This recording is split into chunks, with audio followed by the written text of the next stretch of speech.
2017년 말레이시아의 한 클럽. 40대 여성 헬렌 로가 갑자기 현기증을 호소하더니 쓰러지고 말았는데요. 잠시 후 눈이 뒤집힌 채로 입에 거품을 물더니 급기야 피까지 토하던 그녀. 심지어 자신의 혀를 깨물며 자해를 하기 시작했는데요. 그래. 놀란 친구들이 그녀를 도우려 했지만 헬렌은 친구들을 마구잡이로 물기까지 왜? 괴이한 행동을 보였습니다.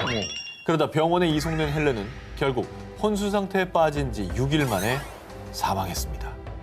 우리가 요즘에 유행했던 드라마 그 좀비들 많이 나오잖아요. 갑자기 막 정체가 바뀌면서 막 사람들 공격하고 막 이런 상황인 거잖아요. 지구학이잖아, 지구학.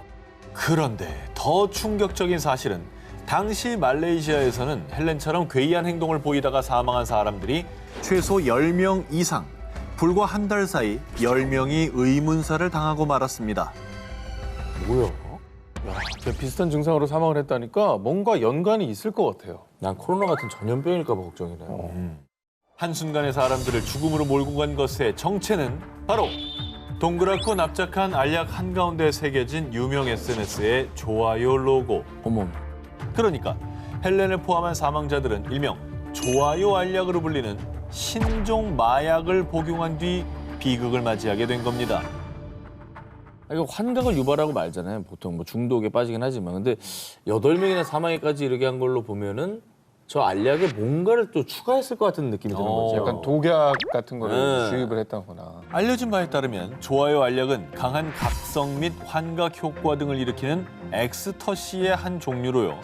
더 큰 문제는 불법으로 거래되는 만큼 성분과 복용량 등 명백한 제조 기준이 없는 것. 이로 인해 부작용이 더욱 심각하고 급기야 복용자를 죽음으로 내모는 겁니다. 어쨌든 저 알약을 제조한 사람을 뭐 찾거나 뭐 잡거나 그랬습니까? 이 좋아요 신종 마약은 불법으로 암암리에 유통되는 만큼 현재 그 배후나 범인을 밝히는 게 쉽지 않다고 하는데요. 친숙함을 가장한 악의 세계. 지금도 어디선가 유통되고 있을지 모르는 미스터리한 죽음의 신종 마약. 더 이상의 피해는 없어야 할 것입니다. 이름 없는 남자의 괴이한 죽음. 자, 호주 역사상 가장 오래된 미제 사건. 여전히 미궁에 빠진 서머턴 맨. 자, 아주 유명한 미스터리 사건이지만 주인공에 대해서는 아무도 모르는 이름하여 이름 없는 시체에 대한 사건입니다. 자, 지금으로부터 70여 년 전인 1948년 호주 애들레이드 서머턴 해변에서 발견된 한 중년 남자의 시신. 하지만 그의 신분을 증명한 그 어떤 단서도 없었으며 입고 있던 옷의 라벨은 누군가에게 모두 제거된 상태. 결국 정체가 밝혀지지 않은 시신은 일명 서머턴 맨이라 불리고 있습니다. 아이고. 근데 옷의 라벨은 왜 제거한 거야? 이거 추적할 수 있는 아주 자그마한 단서까지 다 없애버린 거죠. 자, 더욱더 미스터리한 건 부검 결과 사망한 서머턴 맨의 위와 간에는 피가 물려 있었고 장기 곳곳에는 우열이 발견. 비장은 일반인보다 3배는 더 비대해져 있었는데요. 그래서 독살설이 제기되기도 했지만 놀랍게도 그의 체내에서는 그 어떤 독극물 성분이나 흔적도 발견되지 않았습니다. 그리고 시신 발견 한 달 뒤 인근 철도역에서 서머턴 맨의 것으로 추정되는 가방을 확보. 이 가방 안에는 페르시아어로 끝났다라는 구절이 쓰여진 책 페이지 일부가 발견되며 더욱 기이함을 더했는데요. 이상하리만치 기이했던 그의 죽음을 두고 시정 관계 때문에 살해당한 거 아니야? 어? 아유, 옷의 라벨까지 제거했다잖아. 엄청난 비밀을 아는 스파이가 분명해. 이런 각종 추측난 남물, 이름 없는 남자 서머턴 맨은 알 수 없는 의혹들만을 남긴 채 결국 차디찬 묘지에 묻혔습니다. 페르시아어로 끝났다라고 하는 저 메시지가 너무 소름 돋네요. 근데 지금이야 과학수사가 발달을 해서 DNA 검사 바로 했겠지만 1948년이면은 뭐 아예 생각도 못 했겠네요. 자, 그런데 2007년도부터 서머턴 맨 사건을 파헤쳐온 데릭 에버트 교수의 끈질긴 노력 끝에 드디어 DNA 연구를 다시 할 수 있게 됐습니다. 시신 발굴을 허가받았습니다. 2021년 약 70년 만에 서머턴 맨의 묘를 발굴, 재수사를 시작한 건데요. 호주 연방경찰은 120만 개 이상 프로필이 포함된 국가 형사수사 DNA 데이터베이스를 통해 유전자를 대조할 예정이라고 합니다. 게다가 서머턴 맨의 치아 구조와 귀 모양은 전체 인구의 1, 2%에만 나타나는 특징인데요. 두 특성이 함께 나타날 확률은 최대 1만 분의 1. 자, 이런 특이한 신체 특징을 바탕으로 심층 수사를 진행하고 있다고 합니다. 신원도, 연고도, 사인도 모른 채 미궁으로 남아있던 무명의 남자. 과연 21세기 발전한 과학 수사는 그의 이름을 찾아줄 수 있을까요? 모모를 노린 범죄의 진실. 2001년 10월 미국 시애틀 49세 토머스 크레일 웨일스가 서재에서 일하던 중 외부로부터 날아든 의문의 총격에 사망하는 사건이 발생. 이에 FBI, 법무부, 검찰, 경찰이 협력해서 태스크포스를 조직하고 100만 달러, 하나로 약 12억 원의 현상금을 걸고 범인 검거에 총력을 다했습니다. 아니 현상금이 저렇게 크고 여기에 너무 큰 조직들이 나오니까 그러니까 저분이 되게 중요한 인물이거나 그러네. 아니면 범인이 진짜 다른 범죄로도 정말 추적을 그렇지. 받고 있는 용의자가 미국 정부가 웨일스 사망 사건에 태스크포스를 조직하고 높은 현상금까지 제시한 이유. 웨일스는 주로 화이트칼라 금융범죄를 전담하며 엘리트 저승사자로 불리던 현직 검사였기 때문입니다. 때문에 웨일스의 사망이 범죄 조직의 보복 또는 범죄 은폐를 위한 살인일 수도 있었기 때문이죠. 그러니까 온갖 그 수사 당국이 나설만도 하네요. 진짜. 그렇죠. 네. 미국 정부가 지목한 유력한 용의자가 있었는데요. 그는 바로 군용 헬리콥터를 민간용으로 불법 개조해 판매한 혐의로 웨일스에게 기소됐던 비행기 조종사였습니다. 조종사는 웨일스 기소가 악의적이라며 12만 5천 달러, 하나로 약 1억 6천만 원 이상의 소송을 제기한 상태였는데다가 심지어 사건 당시 알리바이도 입증되지 않아서 경찰은 그의 집을 몇 차례나 수색, 오랫동안 수사를 이어갔습니다. 하지만 알리바이가 입증되지 않은 것 외에 다른 단서를 잡지는 못해 사건은 미궁에 빠지고 말았습니다. 굉장히 계획적인 범죄였다는 얘기죠. 만약에 저 사람이 범죄자라면. 그러니까 네. 누가 봐도 저 사람이 얻는 이득이 확실히 보이니까 그렇죠. 의심이 근데 되긴 하는데 물증이 물증은 안 나와. 없고. 그러니까 증거가 없다는 물증이 거예요. 없어요. 네. 자, 그리고 사건 발생 5년 뒤 미국 정부는 웨일스를 암살했을 것으로 추정되는 한 남성의 몽타주를 공개했는데요. 사건 당시 이웃들에 의해 현장에서 도망치는 모습이 목격됐던 남성의 얼굴이었습니다. 이걸 즉시 공개를 했어야지 왜 5년이나 지나서 공개를 한 거예요? 그러니까. 앞서 말씀드렸다시피 당시 미국 정부는 조종사를 범인으로 특정, 목격자의 증언이 있었지만 그와 다른 생김새의 범인 몽타주를 중요하게 생각하지 않았던 것입니다.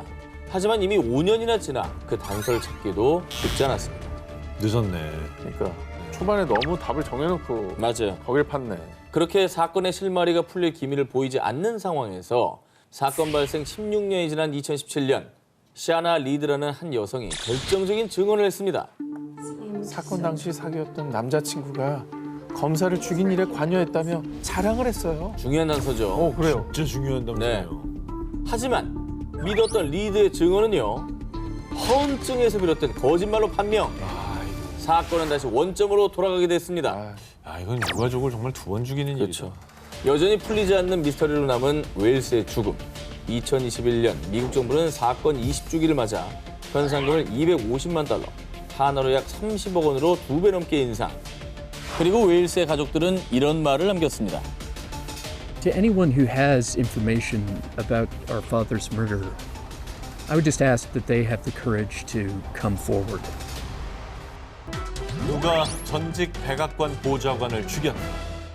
2010년 12월 31일 미국 델라웨어주 윌밍턴 전직 백악관 보좌관이자 국방부와 연계된 방산업체의 사이버 보안 담당자였던 존 휠러가 한 쓰레기 매립지에서 시신으로 발견.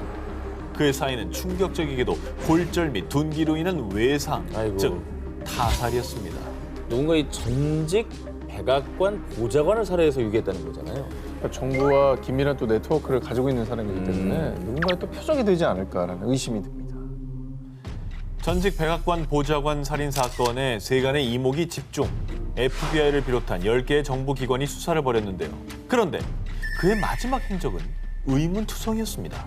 그가 시신으로 발견되기 얼마 전 그의 집에는 강도 사건이 있었고 며칠 전에는 그의 집 건너편 건설 현장에서 폭발 사고가 발생. 그런데 폭발 현장에서 존의 휴대폰이 발견된 건데요. 그리고 사망 이틀 전 한 주차장 CCTV에서 발견된 그의 모습도 예사롭지 않았습니다. 한쪽 신발을 손에 든 채 마치 누군가에 쫓기듯 두리번거리며 불안에 떨었는데요. 뭐지? 쫓기고 있었네. 그리고 다음 날인 12월 30일 늘 정장 차림을 하고 있던 그가 마치 위장하려는 사람처럼 갑자기 생전 안 입던 후드를 입은 모습이 CCTV에 포착. 어머. 그리고선 여러 건물들을 배회했습니다. 더욱 수상한 점은 뭔가 불안해 보이는 그를 이상하게 여긴 사람들이 도움을 주겠다고 제안했지만 존은 모두 거절했다는 겁니다. 엄청난 협박에 시달리고 있었나 보다. 이게 이제 안보보좌관이니까 기밀 정보를 많이 알고 있고 그렇죠. 이런 어떤 정보와 이런 걸 노린 좀 로비 집단이나 아니면 범죄 집단한테 쫓기고 있었을 수도 있겠다는. 천문학적인 돈이 걸려 있다네. 이해관계도 엄청나게 얽혀 있을 거고. 목격자에 따르면 이후 택시를 탄 존은 아무 연고도 없는 뉴워크로 이동했는데요.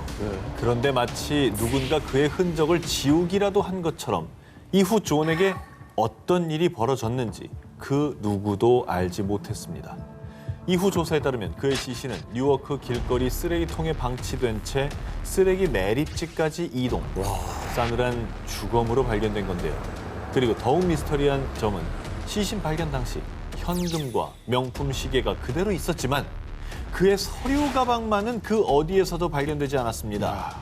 존의 지인과 수사관들은 그가 생전 국가 기밀에 접근 권한이 있던 점, 방산업체에서 일한 점, 유족이 포상금을 내걸었지만 아무런 제보도 없는 점, 굳이 시신을 쓰레기 매립지에 의도적으로 숨기려고 한 점 등을 들어 명백한 표적 살인을 주장하고 있지만 유력한 용의자도 결정적인 증거도 수사 진척도 없는 상황입니다.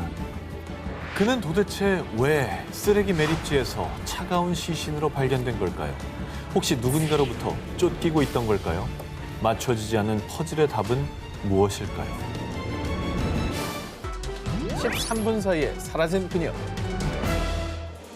2004년 4월 15일 미국 조지아주에서 미용실을 운영하는 패트리스가 갑자기 실종되는 사건이 발생.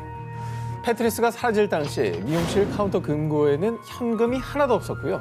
경찰이 그녀의 통화 내역을 조사한 결과 오전 11시 37분에 미용실로 걸려온 전화 통화를 마지막으로 11시 50분 이후로 걸려온 전화는 받지 못한 걸로 보아 패트리스는 13분 사이에 감쪽같이 실종된 건데요. 와, 13분 사이에? 그럼 납치된 거네. 13분 새에 사라졌다면 차에 납치를 해버린 거지. 현금이 없다고 하니까 이건 일단 강도 사건이긴 한 것 같은데. 아, 강도의 납치. 자, 그리고 약 2년 뒤 안타깝게도 미용실에서 약 10km 떨어진 곳에서 패트리스의 시신을 발견. 당시 CCTV는 없었지만 경찰은 유력한 용의자 2명을 조사했습니다. 첫 번째 용의자는 살인 전과자 게리 힐턴.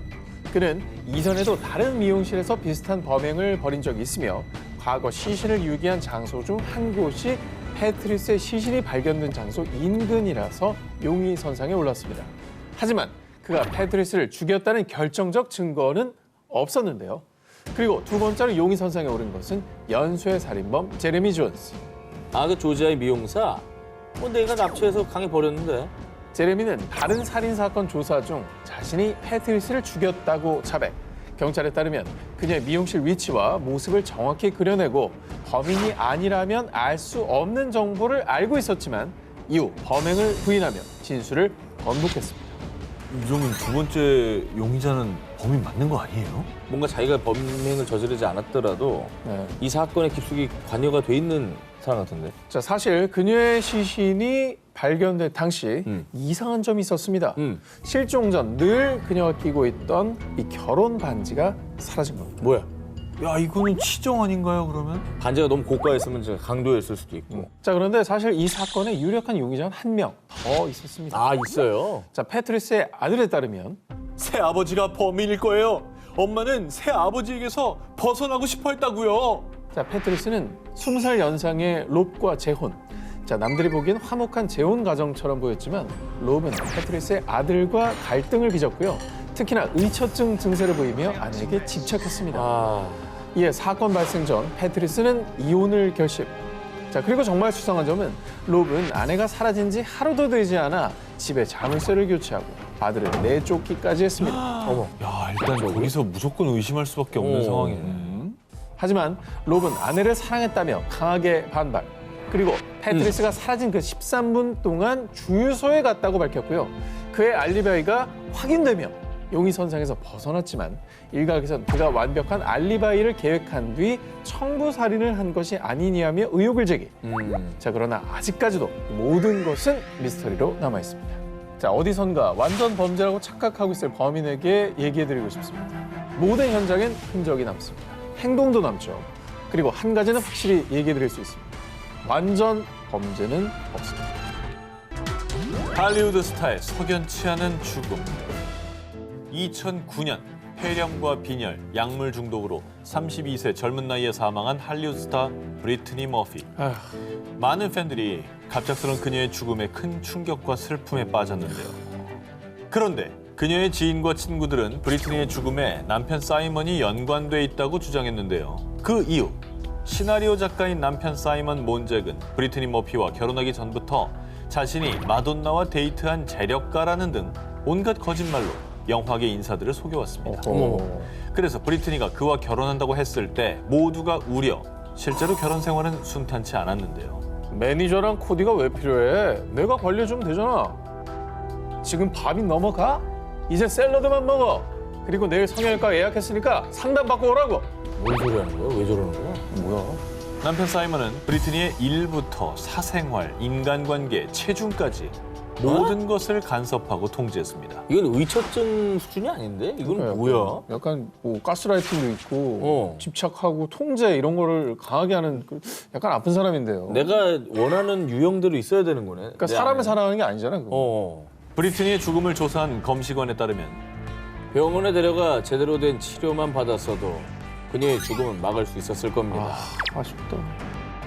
그녀가 사망했을 당시 집에서 무려 90여 개의 약물이 발견. 아유. 경찰 조사 결과 남편 사이먼은 아내가 아픈데도 불구하고 병원에 데려가는 대신 가명까지 동원해 약을 처방받는 데 그쳤는데 도라이네. 그런데 말입니다. 남편 사이먼 말고도 사람들이 의심한 용의자는 한 명 더 있었습니다. 그 사람은 다름 아닌 브리트니의 엄마 샤론. 뭐야? 친엄마? 브리트니 사망 이후 충격적이게도 사이먼과 샤론, 어머. 즉 사위와 장모가 브리트니가 사용하던 한 침대를 같이 사용했다는 건데요. 에이 뭐야? 막장 드라마 편인가 오늘? 게다가 두 사람 모두 브리트니의 부검을 반대. 어머. 그래서 사람들은 두 사람이 내연 관계였으며 브리트니를 살해했다고 의심했습니다. 저 엄마 사람이에요. 그런데 브리트니가 사망한 지 5개월 뒤 유력한 용의자 중 한 명이 제외됐습니다. 왜냐? 남편 사이먼 역시 아내가 사망한 집에서 폐렴과 빈혈, 약물 중독, 그녀와 똑같은 사인으로 갑자기 사망. 남편이 죽었어? 아니 처음에 남편이 의심스러웠거든요. 근데 자기도 같은 이유로 죽은 거네요? 이게 뭐야? 너무 이상하다. 유력한 용의자였던 남편 사이먼이 사망하자 일각에서는 샤론이 사위인 사이먼과 부적절한 관계를 맺게 된 뒤 딸 브리트니를 살해했고 이후 생활고에 시달리자 사이먼 역시 살해했다고 추측했는데요. 만나지 말았어야 돼. 심지어 브리트니가 사망한 지 약 4년 후 그녀의 아버지에 따르면 딸의 머리카락에서 위험 수준의 중금속이 발견. 딸이 독살당했다고 주장했고요. 아우.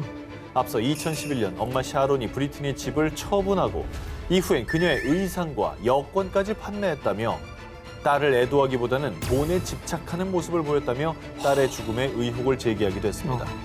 하지만 샤론은 딸 살해 의혹을 부인했고요. 명확한 증거를 찾지 못한 채 브리트니 사망 후 13년이 지난 지금도 그녀의 죽음을 둘러싼 미스터리는 풀리지 않고 있습니다.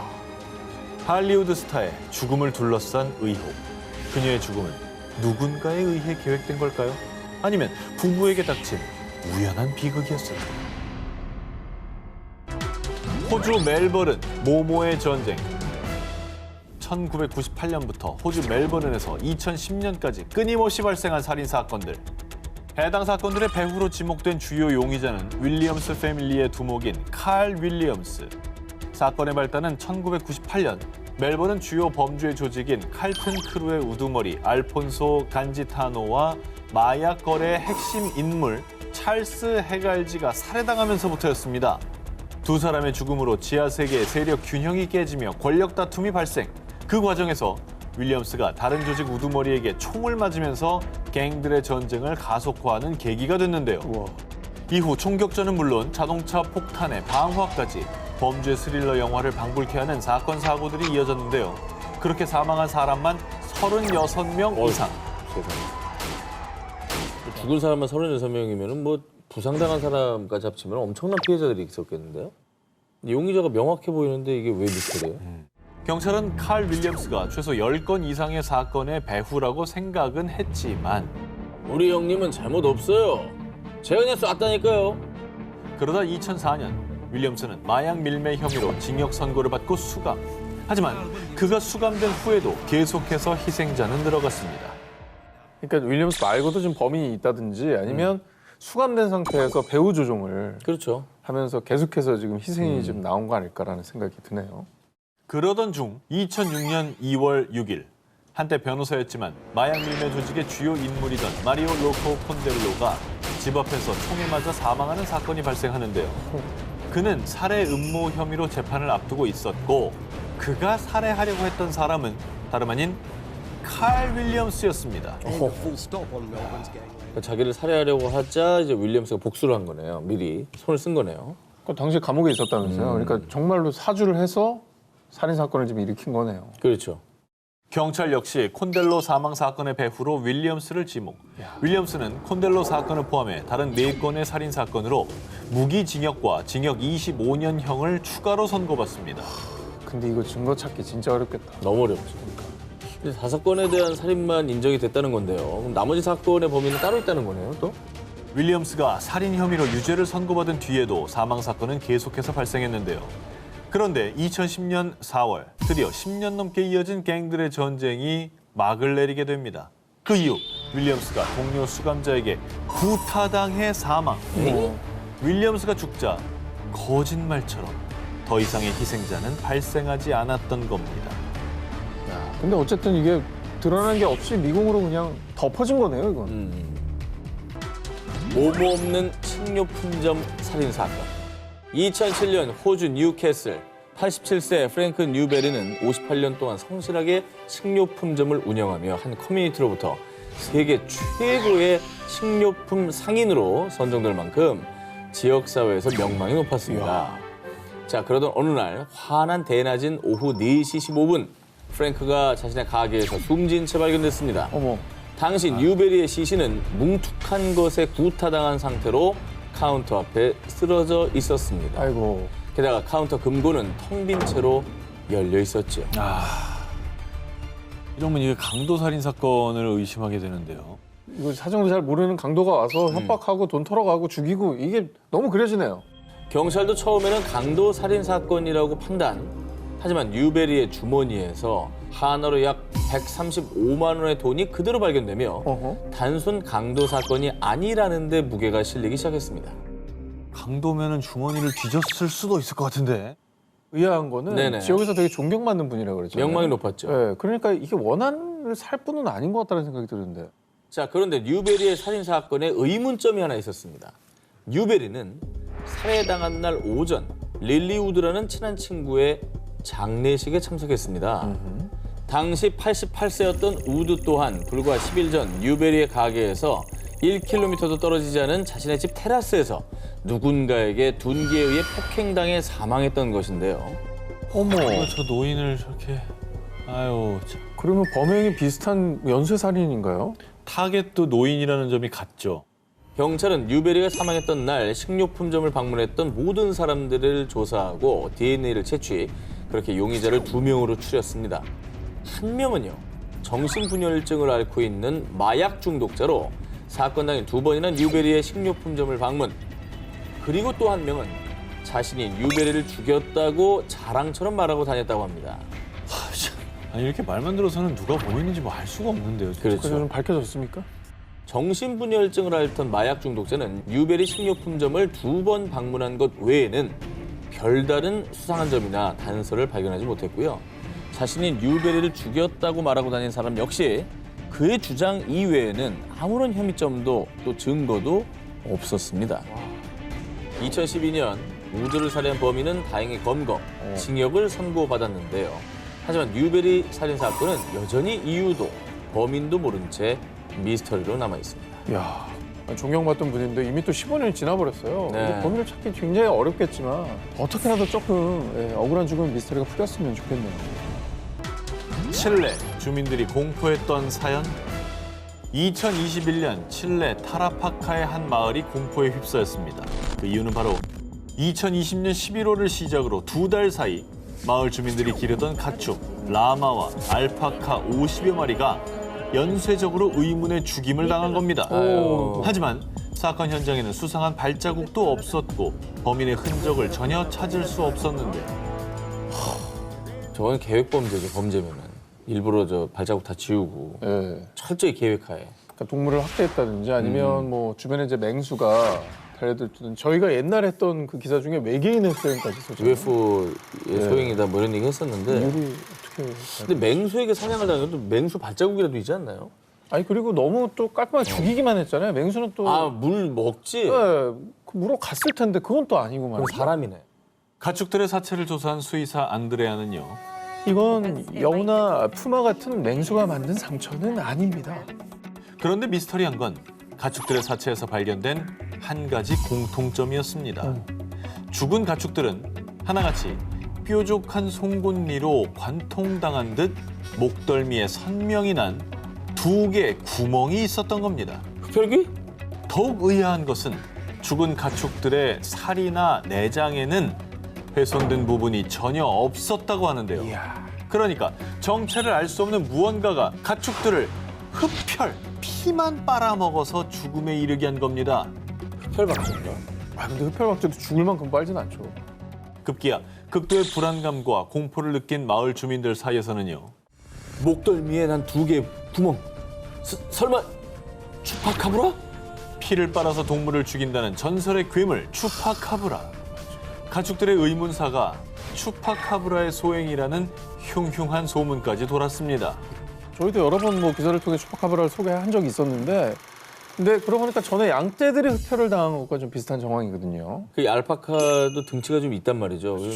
알파카를 죽일 정도의 힘을 가진 동물인데 고기 안 먹고 피만 먹었다. 그러니까 상식적으로는 이해가 안 되는 거. 맞아. 흡혈귀 말고는. 이에 마을 주민들은 타라파카 시에 도움을 요청, 시도 조사단을 파견했지만 지금까지 사건의 진상을 밝히지 못했습니다. 여전히 미스터리로 남은 가축들의 의문사. 과연 가축들의 피를 빨아 죽인 범인의 정체는 무엇이었을까요? 범인이 남긴 의문의 모모.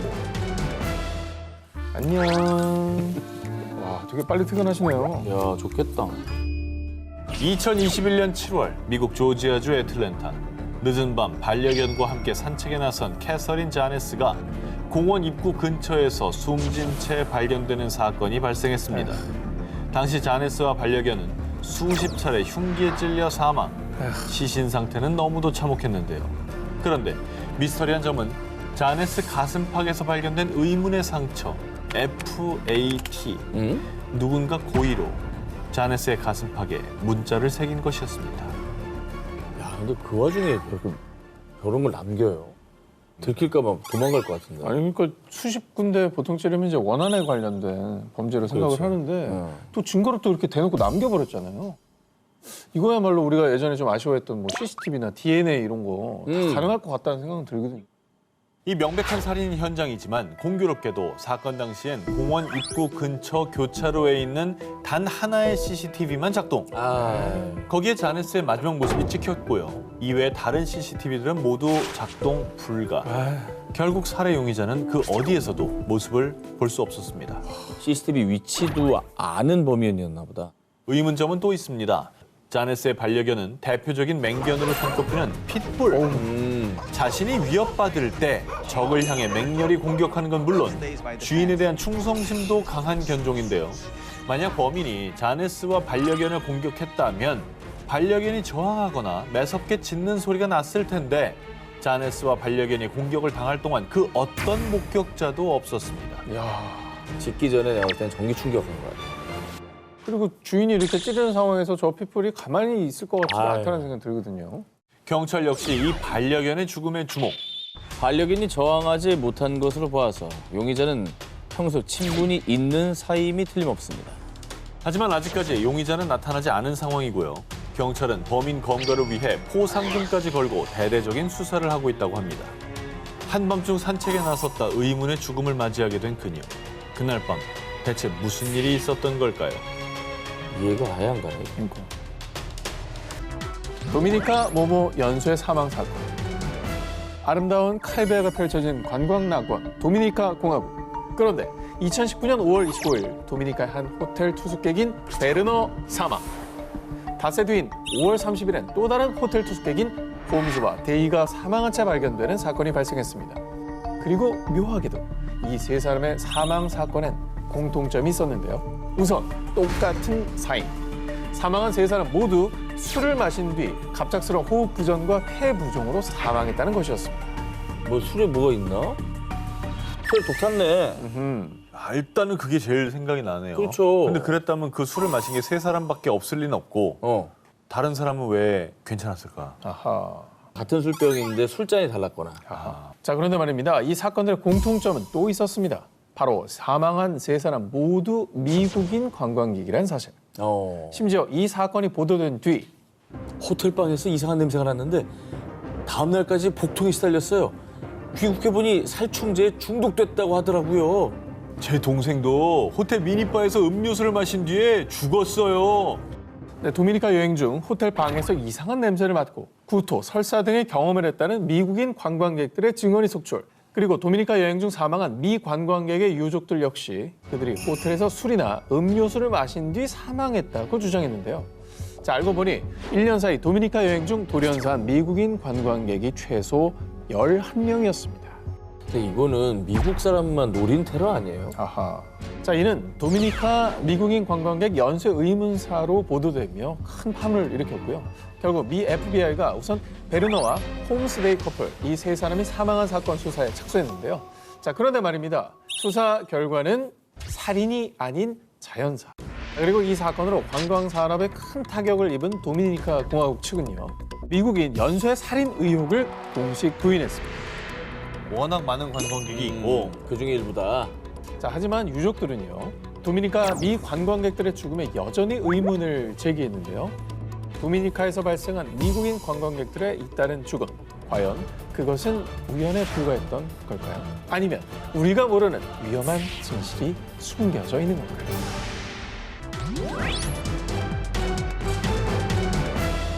(2011년 5월 11일) 미국 일리노이주. 짐은 6살 된 아들 티모시의 하원 시간에 맞춰 유치원에 방문했는데요. 그런데 어머, 어머님이 급한 일 있다고 아침 일찍 오셔서 티모시 데려갔어요. 짐은 아내 에이미에게 전화했지만 연락이 닿질 않았고요. 하루가 지나도 아무 소식이 없자 다음날 경찰에 실종 신고를 했습니다. 야, 이건 뭐지? 엄마가 애를 납치한 거예요? 둘 다 없어진 거예요? 둘 다 납치당한 둘 걸 다 수도 없어진 있지. 거지. 가정 불화가 있어서 뭐 아이를 데리고 엄마 가출한 걸 수도 있고. 아하. 자, 그런데 정말 충격적이게도 두 사람이 실종된 지 3일째 되는 날 에이미는 한 모텔에서 시신으로 발견. 사인은 놀랍게도 자살이었습니다. 에? 하지만 에이미와 함께 사라졌던 아들 티모시는 그 어디에도 없었습니다. 뭐야? 티모시는 실종? 실종입니다. 아, 이게 난 저런 게 너무 싫어. 자식을 소유물로 보는 거잖아요. 그러니까. 자, 그런데 말입니다. 수사 도중에 밝혀진 뜻밖의 사실. 사건 발생 전 짐과 에이미는 부부싸움이 잦았고요. 아하. 심지어 사건 당일 아들 티모시를 등원시키기 직전에도 말다툼을 했다고 합니다. 아니 그러면 설마 그 부부싸움 할 때 남편한테 폭행당한 거 아니에요? 이게 좀 심하게 해서 네. 폭행을 당하고 그래서 이제 아들을 데리고 아들을 보호하기 위해서 가출했을 수도 있잖아요. 그러니까 도망치기 위해서. 보호하기 위해서 가출을 했으면 끝까지 아들을 지켜야지 왜 자기가 자살을 해? 아들은 어디 있는지도 모르고. 자, 하지만 두 사람이 평소 다투긴 했지만 남편 짐의 폭행 정황은 없었고요. 수사가 진행될수록 의문만 더해졌습니다. 그리고 결정적으로 사건 현장에서 유서 한 장이 발견됐는데요. 티모시는 무사할 거예요. 제가 잘 돌봐줄 사람들에게 티모시를 맡겼거든요. 이후에 경찰은 티모시를 찾기 위해 오랜 시간 수사를 이어갔지만 티모시 행방에 대한 증거를 찾을 수 없어 결국 티모시 실종 사건은 장기 미제 사건으로 남게 됐는데요. 두 사람이 왜 떠나게 됐고 대체 티모시는 언제 어디로 사라진 건지 지금도 살아있는 거긴 한 건지 이 모든 거를 설명해 줄 수 있는 사람은 사실 엄마뿐이거든요. 엄마가 이렇게 비극적인 선택을 했으니 그야말로 이건 알 수가 없는 사건이 되버려요. 그렇습니다. 미 국립실종아동센터는 지난해 현재 모습으로 추정되는 16살 티모시의 모습을 공개하며 지속적으로 제보를 호소. 아빠 짐은 아들이 돌아올 거라 굳게 믿으며 기다리고 있는데요. 하루아침에 사라져버린 어린 소년 티모시 핏젠. 과연 어디로 사라진 걸까요? 그리고 그들의 가족에겐 무슨 일이 있었던 걸까요? 한밤중 혼자 사라진 아이. 1991년 7월 일본 7살 이시마이는 집에 놀러 온 친구 2명과 방에서 잠을 자고 있었는데요. 그런데 다음 날 아침 얘들아 굿모닝. 그런데 우리 마이는 어디 갔니?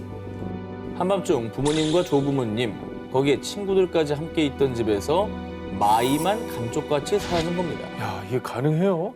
납치당한 거라고 보기에는 친구들은 또 그냥 있었던 거잖아. 그렇죠. 집에 가족들도 영문도 다 모르고, 있다며. 그죠? 마이만 유기하기 힘들잖아요. 그러니까 이게 옆에 사람 자고 있는데 말이죠. 그런데 말입니다. 유괴를 당한 거라면 보통은 범인으로부터 금품을 요구하는 협박 전화가 오기 마련이죠. 하지만 납치범으로부터 그 어떤 연락도 없었습니다. 자, 마이는요. 밤중에 혼자 화장실도 못 갈 정도로 겁이 많았기 때문에 혼자 집 밖에 나갈 일은 없었는데요. 그리고 마이와 한 방에서 잠을 잤던 친구들의 결정적 증언에 따르면 어젯밤에 마이가 어떤 남자랑 얘기하는 거 봤어요. 아이들의 증언을 토대로 당시 마이의 아버지 회사에서 근무하며 함께 생활하던 K가 용의 선상에 올랐습니다. 헐? 마이가 실종되던 밤 K의 행적도 의심스러웠습니다. 친구 만나러 나갔는데 전철 막차가 끊겨서 택시 탔어요. 근데 친구 못 만나서 첫차를 타고 다시 돌아온 거라고요. 뭔 말이에요, 이게? K는 한밤중 집을 나섰다가 새벽에 집으로 돌아온 것입니다. 나갔다 왔어? 자, K는 수상한 행적에 2주 동안 구금돼 수사를 받았지만 그날 밤 K가 탑승했던 택시 기사의 증언으로 알리바이를 입증, 혐의를 벗어났습니다. 자, 이렇게 사건은 아무런 실마리를 찾지 못한 채 미궁으로 빠졌습니다. 그리고 사건 발생 2달 후 마이 실종 당일 함께 잠을 잤던 두 아이들이 또 다른 증언을 하게 됩니다. 뭐야? 저희가 게임할 때 K가 마이한테 밤 12시에 같이 놀러 갈까? 라고 물어봤어요. 뭐야? 범인이야? 이상하네 그러면. 범인이네. 하지만 이미 2달이나 지난 아이들의 증언에 경찰은 신빙성이 떨어진다고 판단. 어른들이 아이들에게 무리하게 끌어낸 이야기라고 단정지었는데요. 마이의 아버지는 회사까지 관두며 범인을 찾는 데 몰두했지만 아무런 증거도 발견하지 못한 채 사건의 공소시효는 끝이 났고요. 마이는 여전히 집으로 돌아오지 못하고 있습니다. 이거 어떻게 사냐. 이거는 K가 너무 의심돼요, 저는. 심증으로는 뭐 K가 범인이죠, 사실. 진짜 난 모르겠다. 정말 너무 무섭다. 벌써 31년이나 지난 이시마이 실종 사건. 일본의 3대 미해결 어린이 실종 사건으로 불립니다. 도대체 누가 왜 마이를 데려간 것일까요? 2008년 멕시코. 16살 소녀 루비 프레이레가 실종된 사건이 발생. 그리고 1년 뒤 멕시코에서도 범죄 우범 지역으로 유명한 시우다드 후아레스 지역의 한 쓰레기통에서 소녀의 시신이 발견됐습니다. 저렇게 돌아오라고 저렇게 전단까지 붙이시고 기도를 하셨을 거 아니에요. 정말 사람만 있어달라. 무너지는 그런 소식이네요, 진짜. 그런 기도를 했을 텐데. 프레이레의 엄마 에스코베도는 딸의 남자친구였던 바라자를 용의자로 지목, 직접 증언을 수집하며 바라자 체포에 앞장섰고요. 결국 바라자도 경찰의 범행을 자백했습니다. 그러나 바라자가 자백하던 그 순간 현장에 변호사가 없었다는 이유로 자백은 증거로 채택되지 않았고요. 뭐야? 바라자는 재판에서 자백을 철회. 결국 법원은 증거 불충분의 이유로 바라자에게 무죄를 선고했습니다.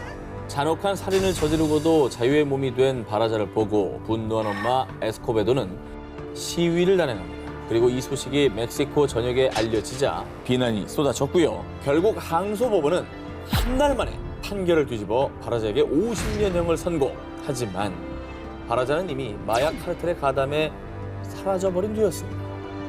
도망갈 기회를 준 거죠. 엄마 에스코베도는 이 일을 계기로 인권 활동가로 변신합니다. 멕시코에서 벌어지는 여성 범죄 사건에 대한 진상조사와 강력한 처벌을 요구하며 시위를 이어나갔는데요. 그리고 2010년 12월 16일 저녁, 이날도 어김없이 주 정부 청사 앞에서 피켓 시위를 하던 그녀. 그런데 이때 가면을 쓴 남자 무리들이 갑자기 에스코베도 앞에 나타나더니 총을 쏘고 달아났습니다. 그리고 결국 그녀는 사망하고 말았습니다. 그러니까 이게 인권 활동가로 적극적으로 또 범죄에 대한 시위를 이제 하셨잖아요. 네.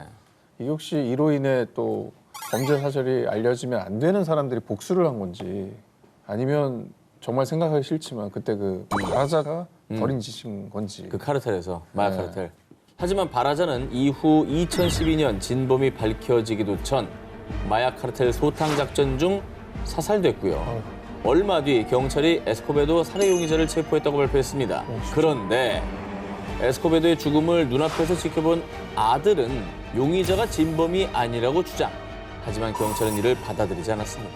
그리고 아이러니하게도 경찰이 범인으로 내세운 인물은 다른 혐의로 수감됐다가 2014년 다른 수감자에게 살해당했습니다. 법의 심판을 받지 않은 범인들과 여전히 고통 속에 살고 있는 유족들. 에스코베도는 대체 왜 죽음에 이른 것일까요? 잔혹한 범인의 정체는 여전히 베일에 쌓여 있습니다. 사랑과 전쟁 사탄. 사랑한 게 죄는 아니잖아. 19, 17일 공개합니다. 할리우드 배우의 긴 악몽. 영화 내겐 너무 가벼운 그녀, 아이언맨 시리즈 등 많은 화제작으로 전 세계 다양한 팬층을 보유한 할리우드 톱 배우 기네스 펠트로. 그런데 1999년 그녀에게 오스카상의 영광을 안겨준 작품 셰익스피어 인 러브로 인해서 펠트로는 악몽 같은 시간을 겪어야만 했습니다. 그녀가 괴로웠던 이유. 펠트로, 영화 속 당신의 모습이 내 사랑의 자극제가 됐어. 지금 당장 당신의 숨결을 느끼고 싶어. 영화 속 펠트로의 모습에 감명을 받은 단테 소이우라는 남성이 그녀를 스토킹하는 계기가 됐기 때문입니다. 이후 소이우는 그녀에게 음란물과 함께 외설적인 편지를 집요하게 발송, 때로는 펠트로를 위협하며 그녀를 공포에 떨게 했습니다. 그렇게 그가 귀네스 펠트로에게 집착한 기간만 무려 17년이었습니다. 오래도 했네. 아니 이 정도면 진작 좀 격리를 하든지 처벌을 하든지 이렇게 해야지 17년 시간을 그 고통에 빠뜨렸단 말이에요. 그런데 더 놀라운 건요. 소유는 2000년 이미 한 차례 귀네스 펠트로 스토킹 혐의로 기소된 적이 있었다는 겁니다. 하지만 정신질환을 주장, 에이, 결국 무죄를 판결받았고요. 당시 정신병원에 입원했는데요. 하지만 그는 퇴원 후 반성은커녕 더 집요하게 펠트로를 스토킹하기 시작. 내가 보낸 귀걸이 받았어? 당신의 예쁜 귀에 어울릴 것 같아. 그리고 나 목표가 생겼어. 당신이랑 결혼을 해서 당신을 돌보는 거. 그녀에게 지속적으로 사랑을 고백했고요. 그렇게 펠트로에게 보낸 편지만 무려 66통이었습니다. 결국 지난 2016년 오랜 세월 참았던 펠트로가 드디어 폭발.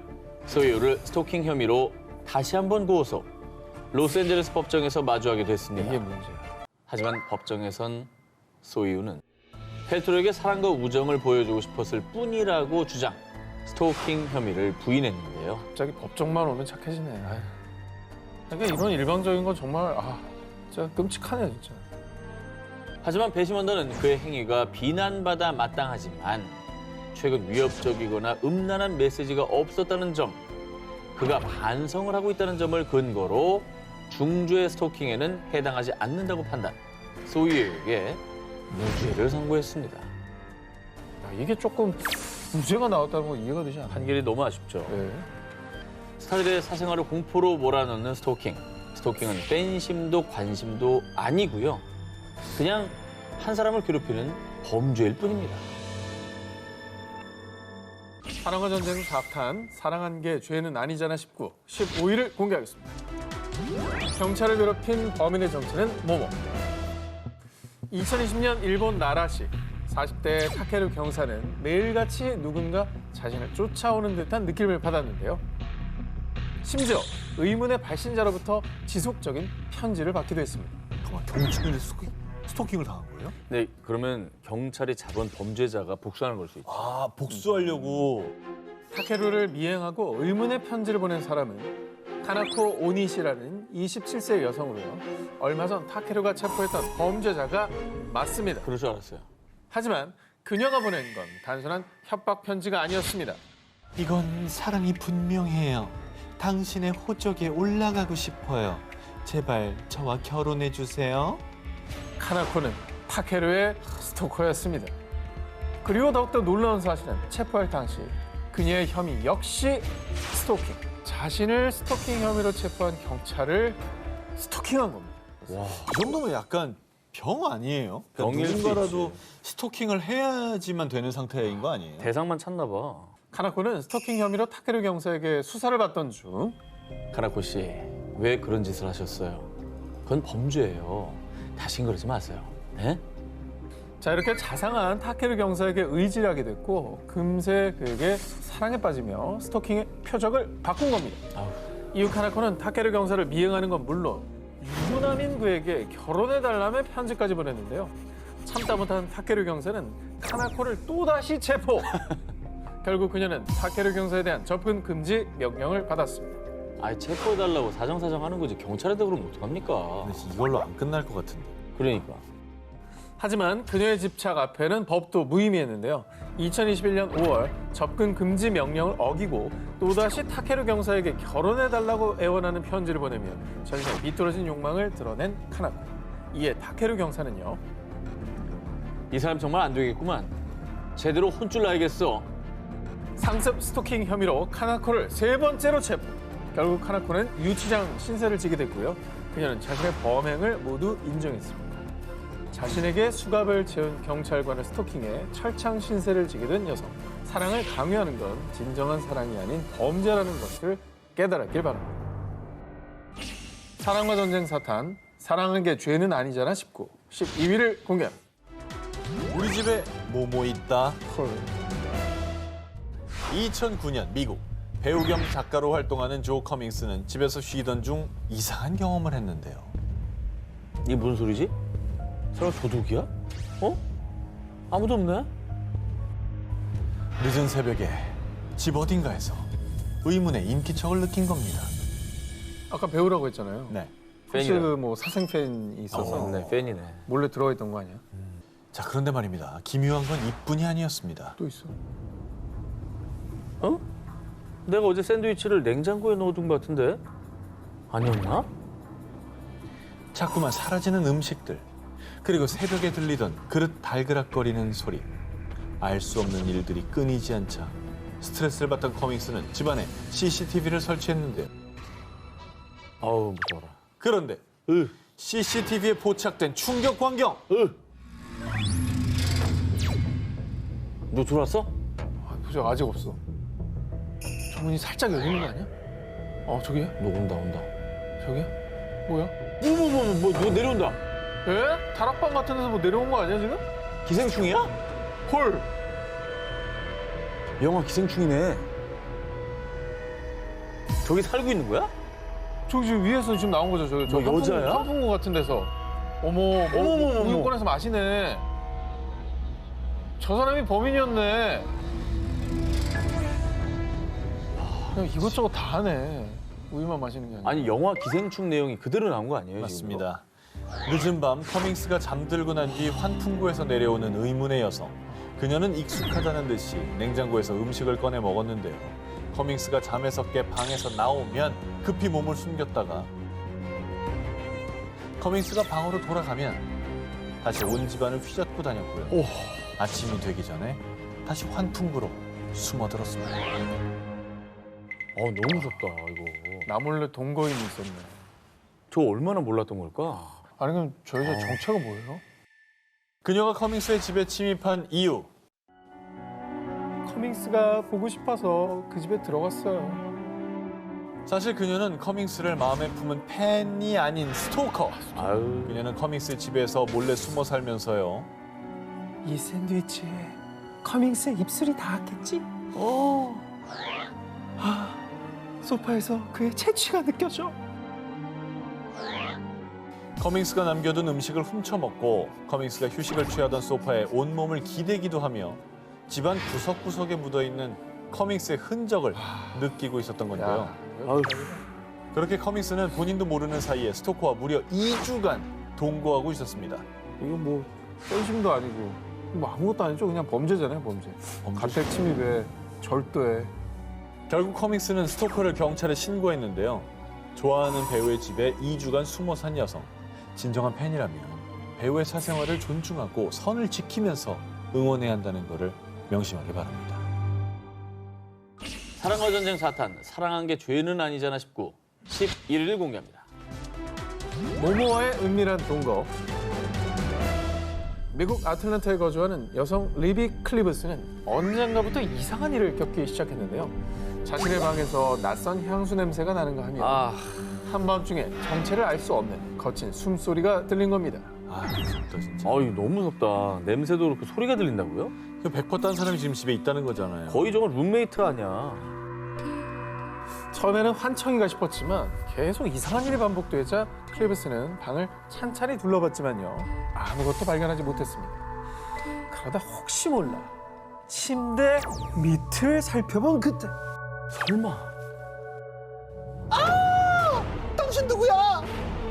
침대 밑에 숨어 자신을 빤히 쳐다보고 있는 한 남성과 눈이 딱 마주쳤습니다. 침대 밑에 잘 안 보거든 솔직히. 아니, 누가 봐 그걸. 아, 근데 그래서 그 사람이 도대체 누구예요? 클리브스의 침대 밑에 숨어있던 스토커는 이미 헤어진 전 남자친구였습니다. 저 비번 다 알겠구나. 사실 클리브스는 남자친구와 1년 6개월간의 연애 끝에 결혼을 약속, 부모님에게 남자친구를 소개했는데요. 그런 어머니, 음식 솜씨 좀 키우셔야겠어요. 영희 입맛에 맞질 않아요. 노력 좀 하시죠. 저런 말을 해?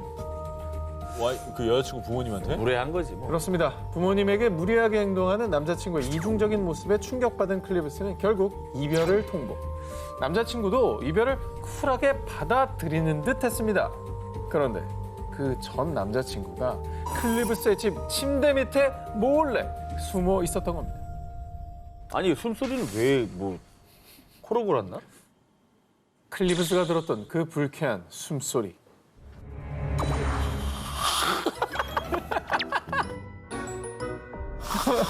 클립스, 지금 너와 함께 누워있는 기분이야. 진짜 기분 나쁘다. 아우. 나는 코를 건 줄 알았어. 잠들어가지고. 전 남자친구는 무려 한 달 가까이 클리브스의 침대 밑에 숨어 살면서요. 클리브스가 집을 비울 동안 클립스가 쓴 칫솔 이걸로 대신 뽀뽀라도 해야 되겠어. 오, 여기 클립스와 내 구역이라고 아무도 못 들어와.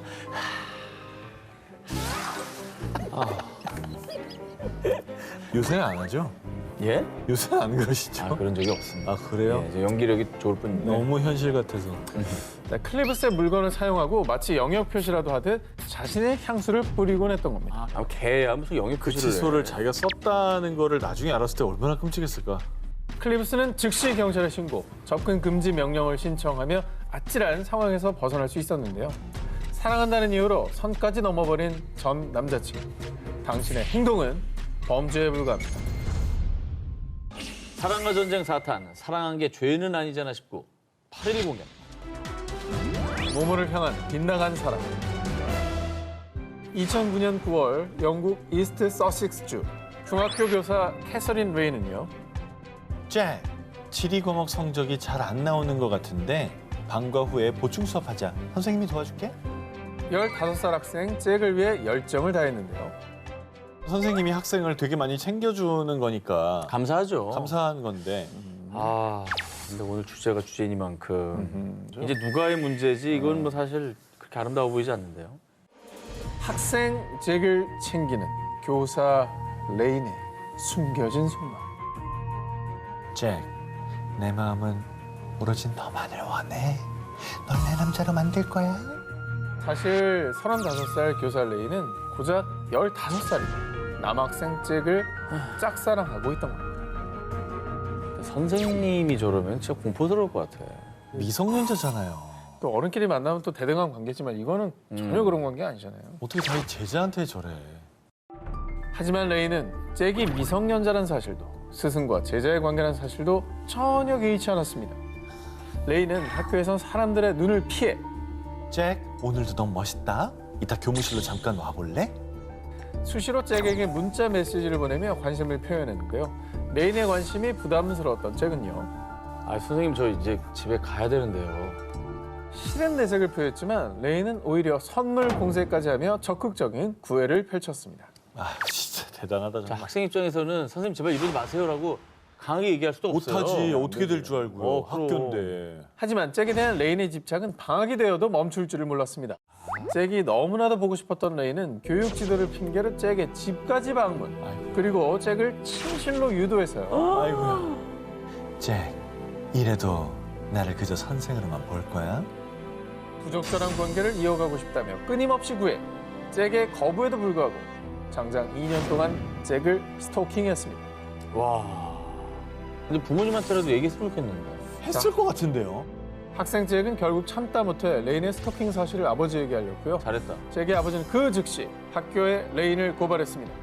하지만 레인은 그 뒤로 반성하는 모습을 보이기는커녕 아랑곳하지 않고 잭에게 계속해서 사귀자는 메시지와 선물을 보냈는데요.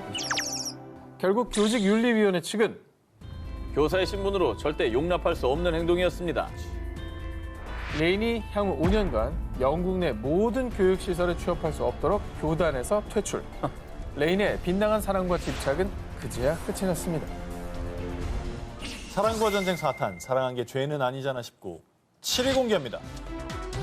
어느 스토커의 최후. 2021년 미국 대결 나른 춤과 끼로 약 1년 만에 100만 팔로워를 보유. 단박에 SNS 스타가 된 10대 소녀 에바 마주리. 에바는 평소처럼 팬들에게 답장을 해주며 팬 서비스를 해줬는데요. 안녕. 오늘 하루 어땠어요? 그런데 에바가 한 팬에게 보낸 이 평범한 메시지가 크나큰 비극을 불러왔습니다. 헐. 근데 그걸로 착각했나 보다. 아하. 자기를 좋아한다고. 답장을 받은 사람은요, 10대 팬이었던 에릭이었습니다. 역시 에바도 나를 특별하게 생각했던 거야. 우린 운명이야.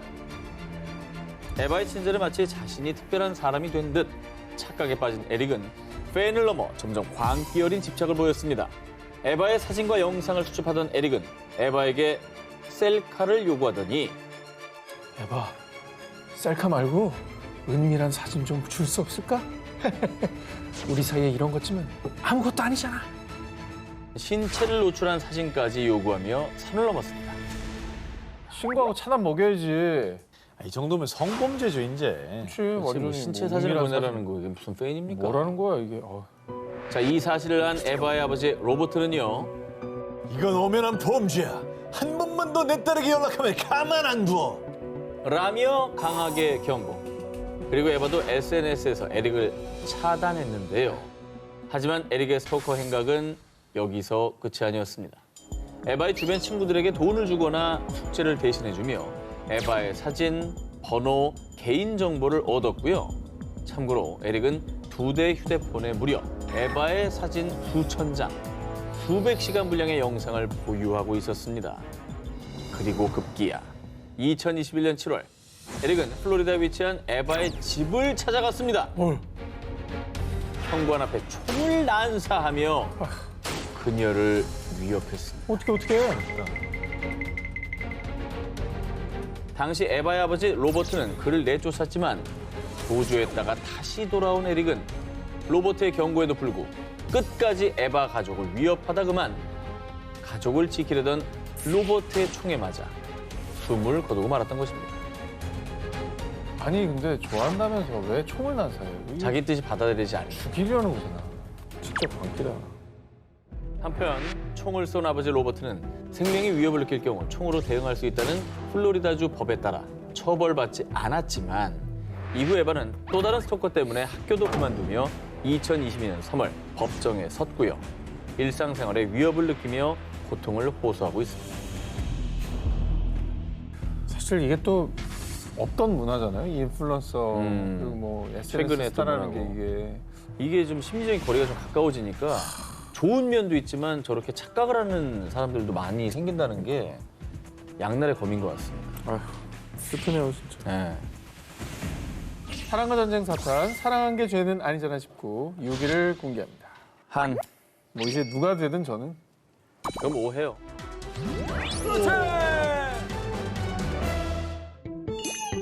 야, 5사로 퇴근? 그건 퇴출해야 돼.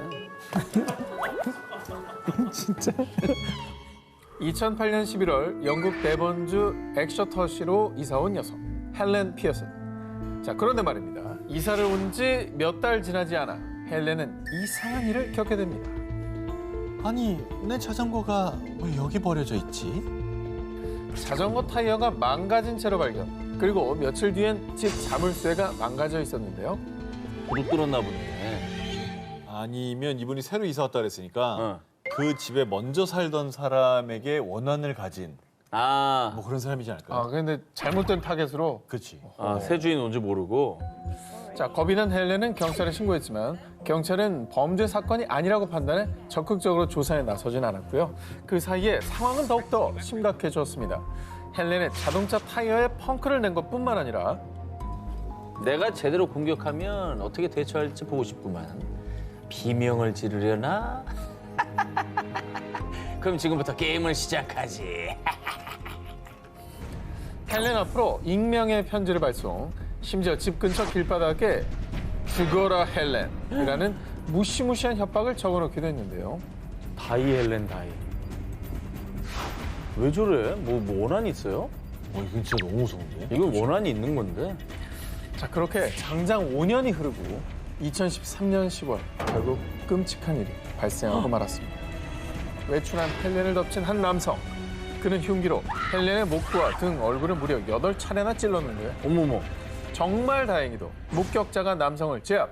헬렌은 간신히 목숨을 구했습니다. 목격자 아니었으면 죽을 뻔했네. 그렇죠. 진짜로.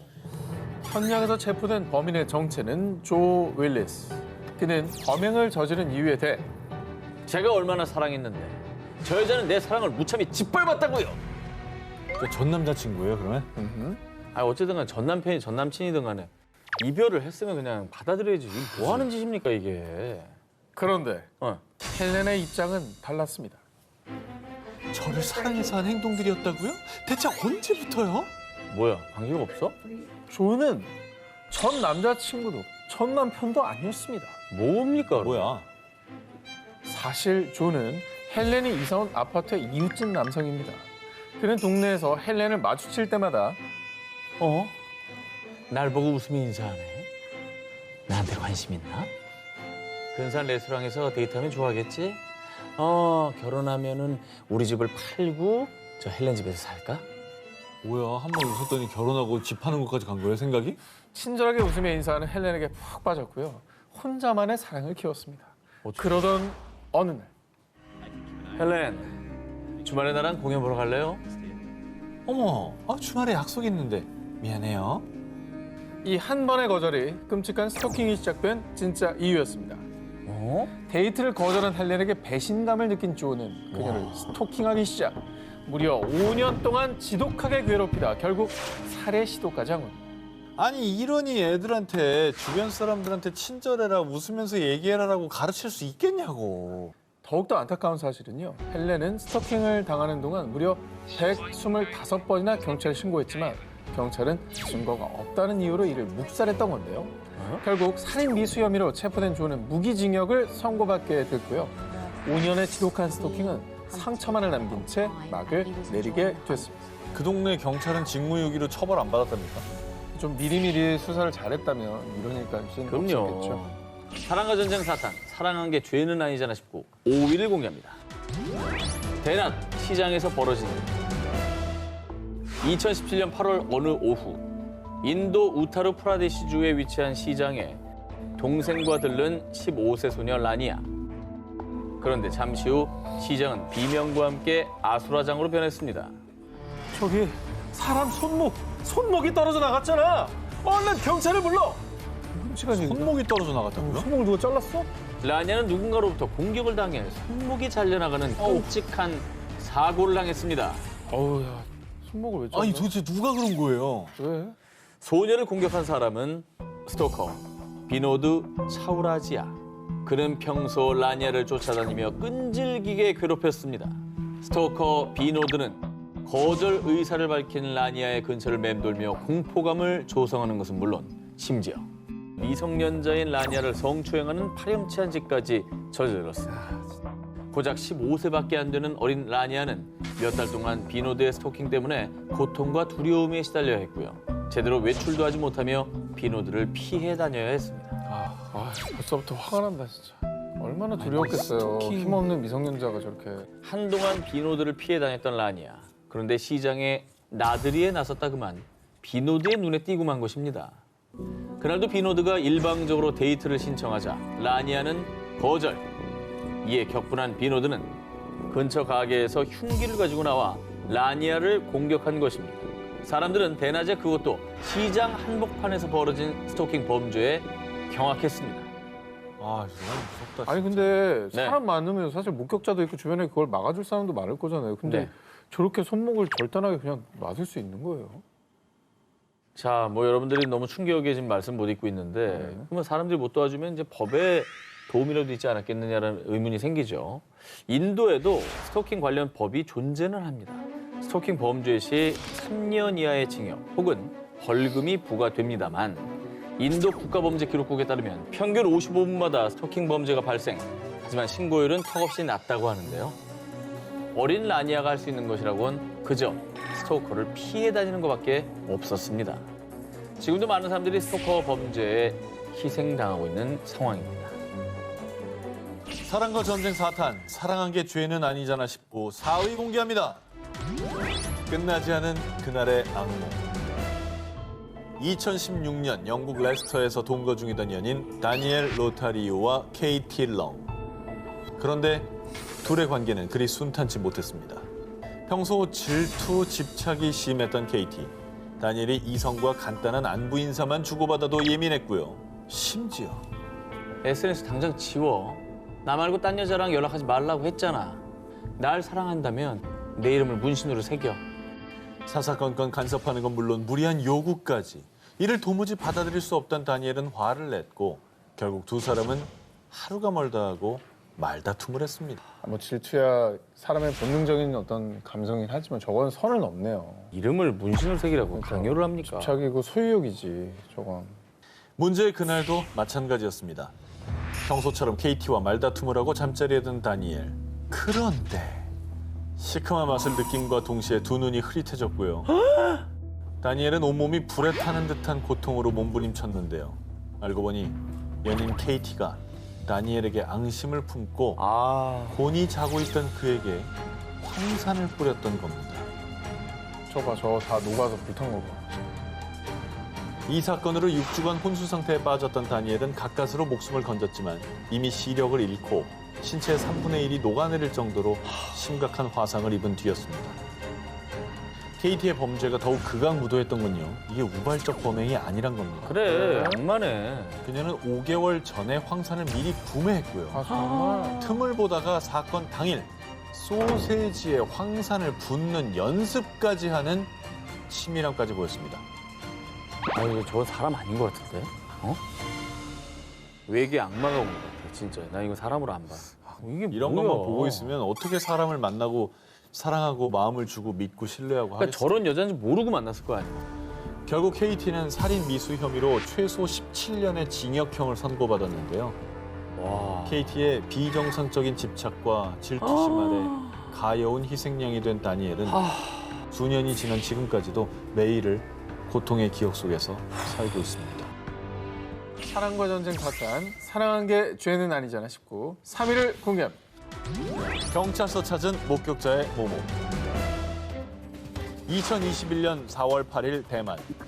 오토바이로 퇴근하던 20대 여성 정 씨가 실종되는 사건이 발생했는데요.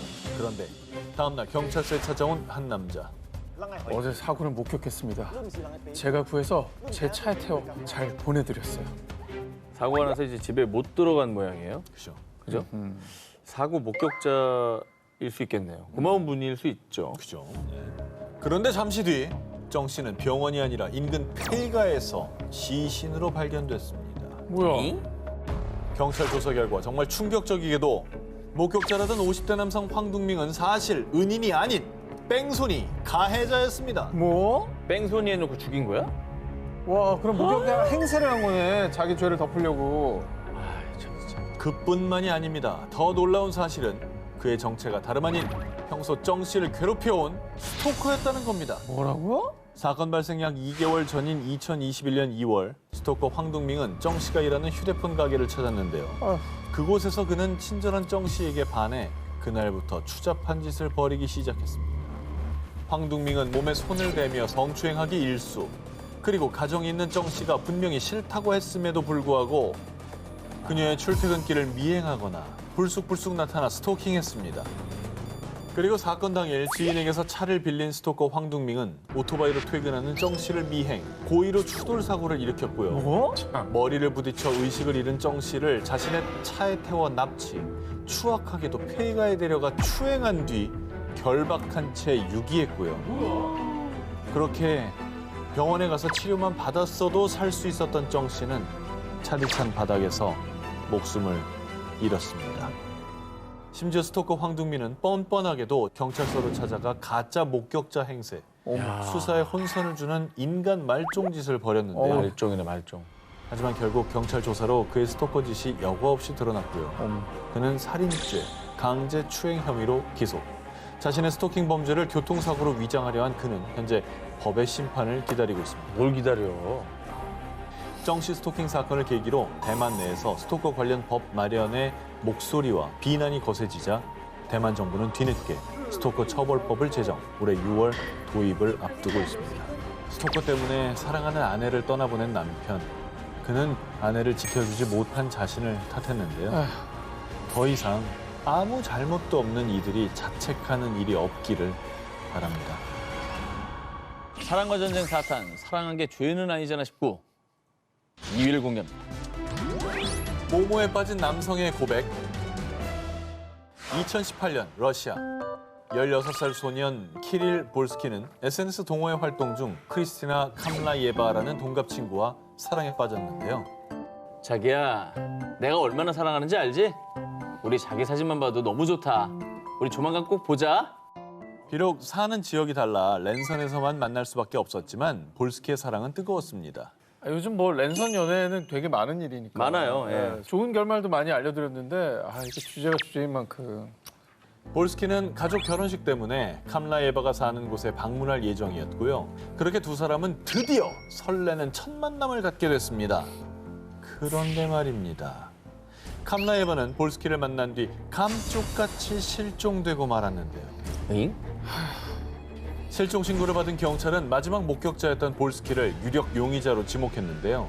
그는 처음엔 혐의를 부인했지만 거짓말 탐지기 검사 결과 볼스키의 알리바이가 거짓으로 드러나며 결국 그는 캄라예바를 살해했다고 실토했습니다. 아니 왜?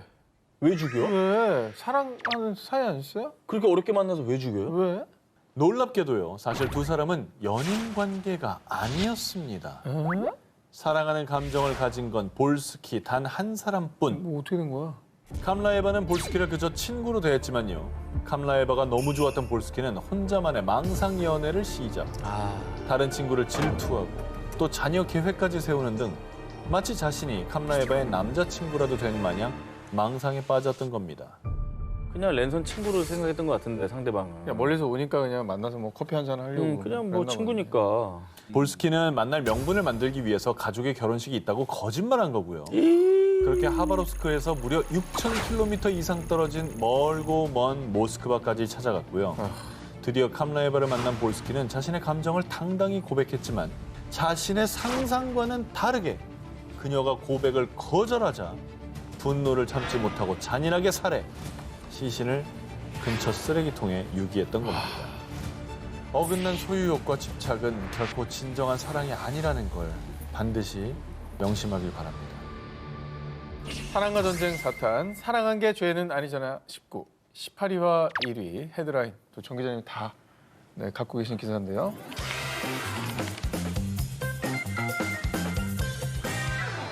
(2007년 3월) 홍콩 60대 남성 양친지는 한 남성을 향해 더 이상은 못 참아. 우리 딸 양리주안이 이렇게 고통스러워하는 건 다 당신 때문이야. 경고의 메시지를 남겼습니다. 뭔 얘기죠? 그러니까 누가 딸을 스토킹을 하고 있는 건가요? 리암 그래서- 니슨입니까? 그런 모드입니까? 그래서 스토킹 딸을 구하려는 아빠의 마음. 딸 가진 아빠로서는 저 마음은 100% 이해합니다. 스토커와 달라붙으면 아빠는 화가 나거든요. 당연하죠. 아니, 당연하죠. 예. 그런데 말입니다. 여러분의 예상과는 아예 다릅니다. 예? 이번 사연의 스토커는 다름 아닌 그의 딸 양리주안이었습니다. 뭐? 자, 그러니까 양친지의 딸은 스토킹의 피해자가 아니라 가해자였던 것이죠. 1994년 중국 간수성 란저우에 살던 양친지의 16살 딸 양리주안은요. 영화배우 유덕화에게 흠뻑 빠져서 학교도 그만두고 덕질에 몰두 20살이 된 이후에는 유덕화를 보기 위해 그의 스케줄을 따라 베이징에 6번, 홍콩만 3번을 방문. 하지만 무려 13년간 단 한 번도 그를 만나지 못했습니다. 아니 만나지 못할 수 있죠. 아니 근데 사실은 맹목적으로 저렇게 연예인 따라다니고 그렇게 긴 시간 했으면 그 정도면 됐다. 그럼 이렇게 할 것 같은데. 아니 따라다니는 거는 뭐 연예인들 좋아하시는 분들은 많으니까 그건 얼마든지 그럴 수 있는데 근데 아까 우리가 들은 아빠의 반응은 지금 우리가 아는 거하고 다르잖아요. 그렇죠. 너무 다른데? 네. 유덕화와 결혼하겠다며 그를 찾아 헤매는 딸을 지켜보던 아버지는요. 늦둥이 딸을 전폭적으로 지원. 넉넉지 않은 형편에도 적금을 깨는가 하면 심지어 집을 팔고 급기야 신장 매매까지 시도. 딸을 뒷바라지했습니다. 그러다 2007년 드디어 꿈에 그리고 그리던 유덕화 실물 영접에 성공한 양리주안. 홍콩에서 열린 팬미팅에서 무려 13년을 찾아 헤맨 그와 드디어 대면하게 된 겁니다. 자, 하지만 그녀가 유덕화를 1대1로 대면할 수 있었던 시간은 단 10초. 아니 뭐 팬미팅이란 게 다 그렇잖아요. 좀 오래 본 거예요. 그래. 그토록 꿈꾸던 순간이었지만 오히려 짧은 만남에 허무했던 양리주안은 더 큰 고통에 시달리고 맙니다. 아니 그러면 앞에 아버지가 경고의 메시지를 보냈다고 했잖아요. 네. 딸이 너무 그렇게 고통스럽고 힘들어서 유덕화 씨에 대해서 그렇게 얘기를 한 겁니까? 자, 그런데 말입니다. 정말 놀라운 사실은 그 메시지가 아버지 양친지의 유서였다는 것입니다. 그는 유덕화를 원망하는 데 그치지 않았고요. 스스로 목숨까지 끊는 것입니다. 하지만 그녀는 아버지의 죽음에도 유덕화에 대한 집착을 버리지 못했습니다. 이미 정상이 아닌 겁니다, 지금. 자, 하지만 유덕화가 자신을 만나주지 않자 급기야 아버지의 죽음이 그의 탓이라고 소송을 제기합니다. 자, 하지만 결국 패소했고요. 이 사건 이후로 유덕화는 충격에 정신과 치료까지 받아야 했습니다. 내가 열심히 연예인 활동을 한 결과로 누군가가 죽었다, 자살했다.